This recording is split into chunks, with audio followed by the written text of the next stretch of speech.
শহীদ রাষ্ট্রপতি জিয়াউর রহমানের হত্যায় অভিযুক্ত মেজর মোজাফফরের বিচার সেনা আইনে করা হবে বলে জানিয়েছেন স্বরাষ্ট্রমন্ত্রী সালাউদ্দিন আহমদ।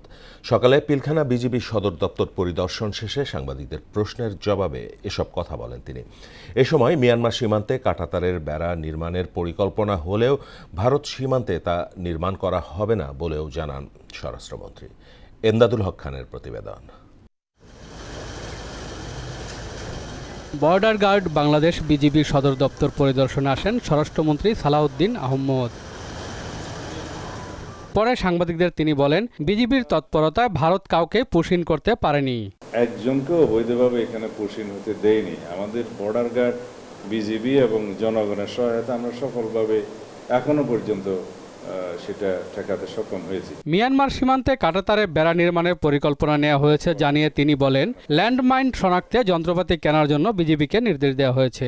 মাইন ডিটেকশনের জন্য যে যন্ত্রপাতিগুলো আমরা সংগ্রহ করি ইতিমধ্যে বিজিবির কাছে আমরা দিয়েছি, বিজিবির সদস্যরা সেটা কাজ করছে। মাদক চোরা চালান, তারপরে এই অস্থিতিশীল অবস্থা, গোলাগুলির কারণে আমাদের নাগরিকরা মৃত্যুবরণ করছে।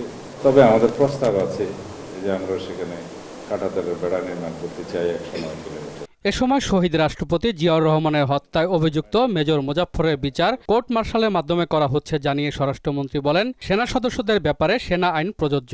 মুজাফফর নামে যে আসামিকে গ্রেফতার করা হয়েছে তার অন্যান্য সহযোগীদের যে বিচার সেটা সামরিক আদালতে হয়েছে। তার মধ্যে তার বিষয়ে কোনো ফাইন্ডিংস আসে কিনা সেটা সেই জেনারেল কোর্ট মার্শাল দেখবে সেই আইন। এখানে আমাদের সিভিল লতে তাকে এখন আবার মামলায় অন্তর্ভুক্ত করাটা কতটা আইনসম্মত হবে সেটা তখন দেখা যাবে। ঘাতক মুজাফফরের অন্য সহযোগীদের বিচার ইতিমধ্যে সেনা আইনে সম্পন্ন হয়েছে, কিন্তু তিনি দীর্ঘদিন ভারতে পলাতক ছিলেন। তিনি পলাতক ছিলেন, দীর্ঘদিন ভিন্ন নাম ধারণ করে পার্শ্ববর্তী দেশে পলাতক ছিলেন। এমদাদুল হক খান, মহানগর সংবাদ, ঢাকা।